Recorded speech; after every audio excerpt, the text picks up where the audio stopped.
MSc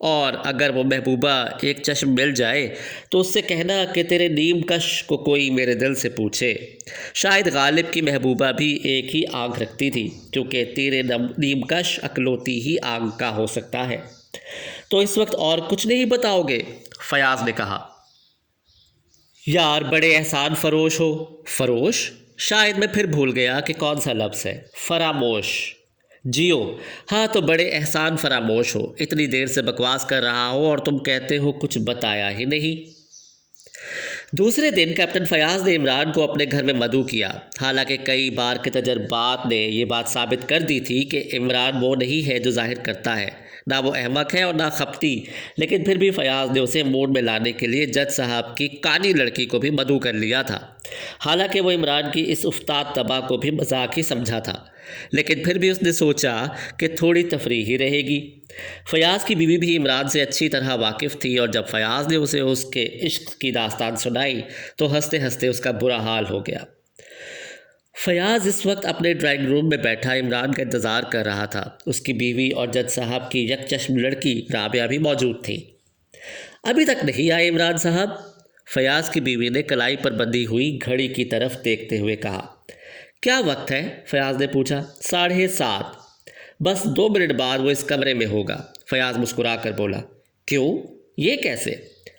بس اس کی ہر بات عجیب ہوتی ہے، وہ اسی قسم کے اوقات مقرر کرتا ہے۔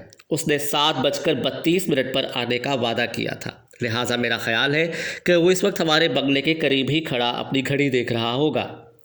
عجیب آدمی معلوم ہوتے ہیں، رابعہ نے کہا۔ عجیب ترین کہیے، انگلینڈ سے سائنس میں ڈاکٹریٹ لے کر آیا ہے، لیکن اس کی حرکات وہ ابھی دیکھ لیں گی۔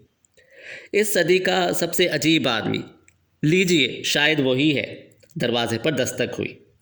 فیاض اٹھ کر آگے بڑھا۔ دوسرے لمحے عمران ڈرائنگ روم میں داخل ہو رہا تھا۔ عورتوں کو دیکھ کر وہ قدرے جھکا اور پھر فیاض سے مصافحہ کرنے لگا۔ غالباً مجھے سب سے پہلے یہ کہنا چاہیے کہ آج موسم بڑا خوشگوار رہا، عمران بیٹھتا ہوا بولا۔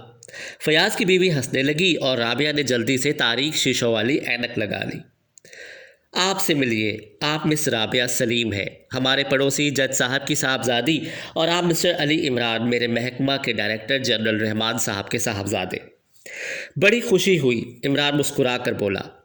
پھر فیاض سے کہنے لگا، تم ہمیشہ گفتگو میں غیر ضروری الفاظ ٹھوستے رہتے ہو جو بہت گراں گزرتے ہیں۔ رحمان صاحب کے صاحبزادے، دونوں صاحبوں کا ٹکراؤ برا لگتا ہے۔ اس کے بجائے رحمان صاحب کے زادے یا صرف رحمان زادے کہہ سکتے ہیں۔ میں لٹریری آدمی نہیں ہوں، فیاض مسکرا کر بولا۔ دونوں خواتین بھی مسکرا رہی تھیں۔ پھر رابعہ نے جھک کر فیاض کی بیوی سے کچھ کہا اور وہ دونوں اٹھ کر ڈرائنگ روم سے چلی گئی۔ بہت برا ہوا، عمران برا سا منہ بنا کر بولا۔ کیا؟ شاید وہ باورچی خانے کی طرف گئی ہے، فیاض نے کہا۔ باورچی کی مدد کے لیے آج کوئی نہیں ہے؟ تو کیا تم نے اسے بھی مدعو کیا ہے؟ ہاں بھائی، کیوں نہ کرتا، میں نے سوچا کہ اس بہانے سے تمہاری ملاقات بھی ہو جائے، مگر مجھے بڑی کوفت ہو رہی ہے، عمران نے کہا۔ کیوں؟ آخر اس نے دھوپ کا چشمہ کیوں لگایا ہے؟ اپنا نقص چھپانے کے لیے۔ سنو میاں، 2 آنکھوں والیاں مجھے بتیری مل جائیں گی، یہاں تو معاملہ صرف اس ایک آنکھ کا ہے۔ ہائے کیا چیز ہے، کسی طرح اس کا چشمہ اترواؤ، ورنہ میں کھانا کھائے بغیر واپس چلا جاؤں گا۔ مت بکو، میں چلا، عمران اٹھتا ہوا بولا۔ عجیب آدمی ہو، بیٹھو، فیاض نے اسے دوبارہ بٹھا دیا۔ چشمہ اترواؤ، میں اس کا قائل نہیں کہ محبوب سامنے ہو اور اچھی طرح دیدار بھی نصیب نہ ہو۔ ذرا آہستہ بولو، فیاض نے کہا۔ میں تو اس سے ابھی کہوں گا۔ کیا کہو گے؟ فیاض بوکھلا کر بولا۔ یہی جو تم سے کہہ رہا ہو۔ یار خدا کے لیے، کیا برائی ہے اس میں؟ میں نے سخت غلطی کی، فیاض بڑبڑایا۔ واہ، غلطی تم کرو اور بھگتوں میں؟ نہیں فیاض صاحب، میں اس سے کہوں گا کہ براہ کرم چشمہ اتار دیجئے، مجھے آپ سے مرمت ہو گئی ہے۔ مرمت؟ شاید میں نے غلط لفظ استعمال کیا ہے، بولو بھائی کیا ہونا چاہیے؟ محبت، فیاض برا سا منہ بنا کر بولا۔ جیو، محبت ہو گئی ہے تو وہ اس پر کیا کہے گی؟ چانٹا مار دے گی، فیاض ہنجلا کر بولا۔ فکر نہ کرو، میں چانٹے کو چانٹے پر روک لینے کے آرٹ سے بخوبی واقف ہوں۔ طریقہ وہی ہوتا ہے جو تلوار پر تلوار روکنے کا ہوا کرتا تھا۔ یار خدا کے لیے کوئی حماقت نہ کر بیٹھنا۔ عقل مندی کی بات کرنا ایک احمق کی کھلی ہوئی توہین ہے۔ اب بلاؤ نا، دل کی جو حالت ہے بیان کر بھی سکتا ہو اور نہیں بھی کر سکتا۔ وہ کیا ہوتا ہے جدائی میں؟ بولو نا یار، کون سا لفظ ہے؟ میں نہیں جانتا، فیاض ہنجلا کر بولا۔ خیر، ہوتا ہوگا کچھ، ڈکشنری میں دیکھ لوں گا۔ ویسے میرا دل دھڑک رہا ہے، ہاتھ کانپ رہے ہیں، لیکن ہم دونوں کے درمیان دھوپ کا چشمہ حائل ہے، میں اسے نہیں برداشت کر سکتا۔ چند لمحے خاموشی رہی۔ عمران میز پر رکھے ہوئے گلدان کو اس طرح گھور رہا تھا جیسے اس سے کوئی سخت بات کہتی ہو۔ آج کچھ نئی باتیں معلوم ہوئی ہیں، فیاض نے کہا۔ ضرور معلوم ہوئی ہوں گی، عمران احمقوں کی طرح سر ہلا کر بولا۔ مگر نہیں، پہلے میں تمہیں ان زخموں کے متعلق بتاؤں۔ تمہارا خیال درست نکلا، زخموں کی گہرائیاں بالکل برابر ہیں۔ کیا تم خواب دیکھ رہے ہو؟ عمران نے کہا۔ کیوں؟ کن زخموں کی باتیں کر رہے ہو؟ دیکھو عمران، میں احمق نہیں ہوں۔ پتہ نہیں، جب تک 3 گواہ نہ پیش کرو یقین نہیں آ سکتا۔ کیا تم کل والی لاش بھول گئے؟ لاش؟ ہاں، یاد آ گیا، اور وہ 3 زخم برابر نکلے۔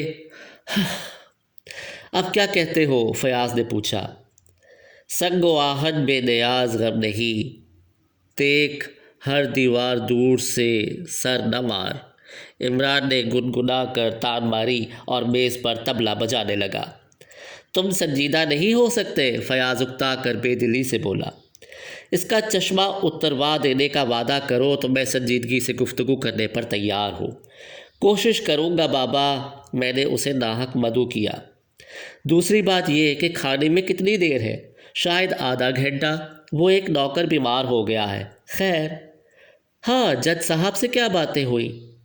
وہی بتانے جا رہا تھا، کنجی اس کے پاس موجود ہے، اور دوسری بات یہ کہ وہ عمارت انہیں اپنے خاندانی ترکے میں نہیں ملی تھی۔ پھر؟ عمران توجہ اور دلچسپی سے سن رہا تھا۔ وہ دراصل ان کے ایک دوست کی ملکیت تھی اور اس دوست نے ہی اسے خریدا تھا۔ ان کی دوستی بہت پرانی تھی، لیکن فکر معاش نے انہیں ایک دوسرے سے جدا کر دیا۔ آج سے 5 سال قبل اچانک جج صاحب کو اس کا ایک خط ملا جو اسی عمارت سے لکھا گیا تھا۔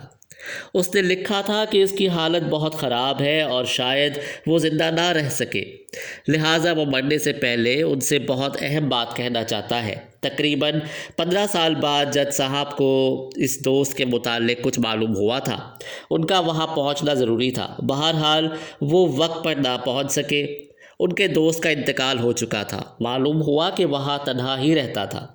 ہاں، تو جج صاحب کو بعد میں معلوم ہوا کہ مرنے والے نے وہ عمارت قانونی طور پر جج صاحب کی طرف منتقل کر دی تھی، لیکن یہ نہ معلوم ہو سکا کہ وہ ان سے کیا کہنا چاہتا تھا۔